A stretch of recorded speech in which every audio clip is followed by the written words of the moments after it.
I'll give you an extra 100 if you can bruise it. If you just sit there all day and don't say anything, it's boring, and I like to have fun. So why not have fun?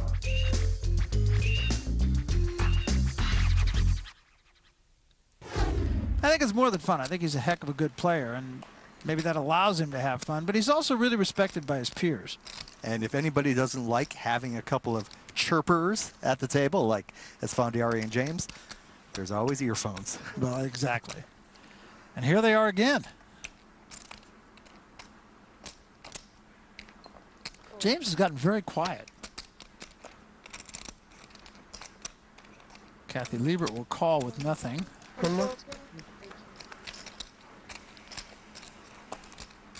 Hoping to turn something large with her big blind hand.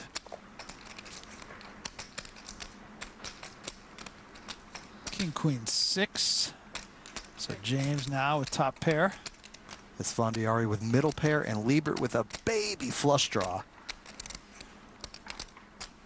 44,000.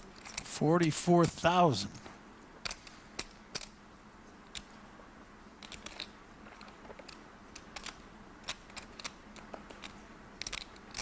I could see James calling. He does, and Kathy Liebert doesn't want to go after a flush draw with only her 4. No.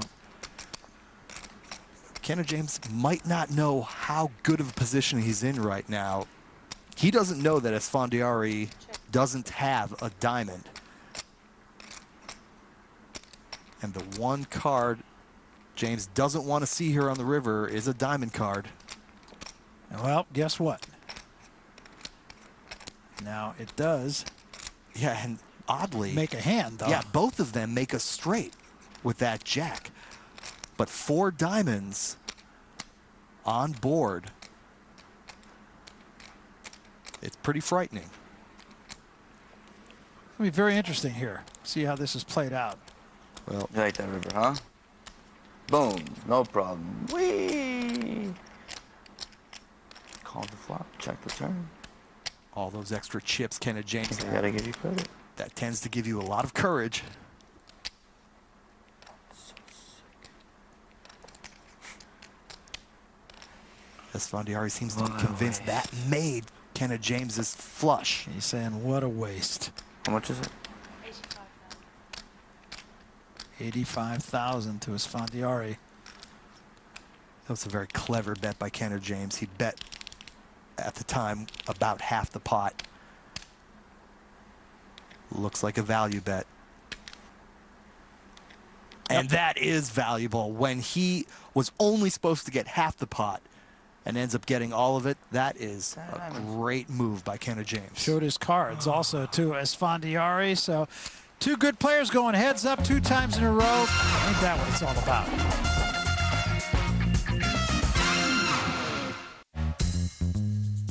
Welcome back to the Crown Casino here in Melbourne. These are the PartyPoker.net Aussie Millions, brought to you by PartyPoker.net, the world's largest poker school.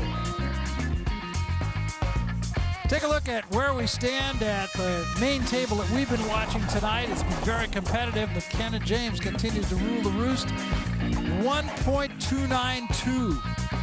And add Medic at 835,000. Robert Neary hanging in as he always has. Kathy Liebert still short stacked. Neary taking a long look at a 7-3 and then tossing it. What is it? I'm sure it's in. That's where they I'm guessing it's in Italy. I just said Florence, Italy. Knucklehead, who's drinking? Listen, don't call me knucklehead. Okay, it's not very nice. That's where they have the statue of David. You got that right. At the Accademia. You've been there? That's nice. And if you can't get over there, Caesar's Palace. Exactly, one of the 2 places. And I've seen people at Caesar's Palace actually think that that is the real David. Oh, as long as they don't think that's the real Eiffel Tower on the corner of Flamingo and the Strip. Or the real New York, right?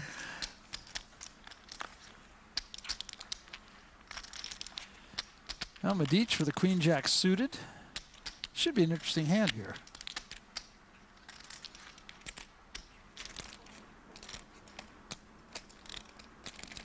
Liebert will not get involved in it.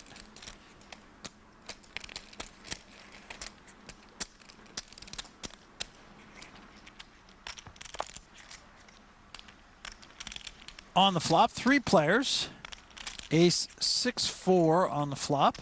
All 3 of these players hate to see that ace on the flop because they can reasonably expect one of the other 2 guys has an ace, given the action pre-flop. And thus, check, check, check. And a queen gives Medic the high pair. I think Medic just wants to try to check this hand down and hope that his queen is good. I'm wondering if Kenneth James is going to let him see the river for free. Now, we know that Medic has the best hand, but James senses some weakness. Nobody bet the flop. Nobody bet the turn.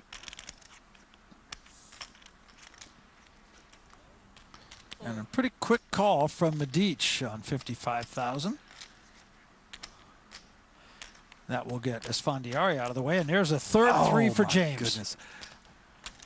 I was just about to say I think Kenneth James is probably done betting this hand, but now he's made a big hand.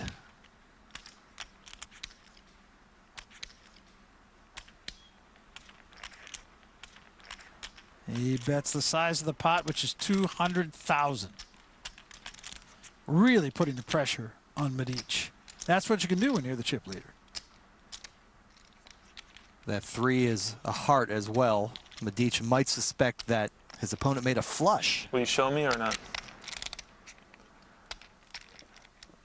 He talks to everyone else, but not me. Well, Medic getting the cold shoulder, as it were, from Kenneth James. As if to say, I can work you, but you can't work me. And James has been very quiet for the last hour or so. He's very busy doing housekeeping with all his chips. That's true.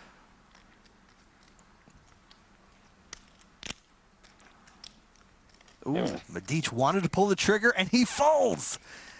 Well, and he saves himself 200,000 there. Yes, he did. And I think he actually read Kenneth James' hand pretty well that time. Nonetheless, Kenneth James takes down what is still a sizable pot, even though a lot of it was his.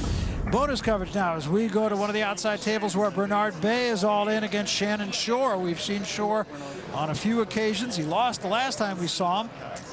This time he's got Bay dominated. The queen kicker is going to play as long as there's not 3 big cards. And there isn't.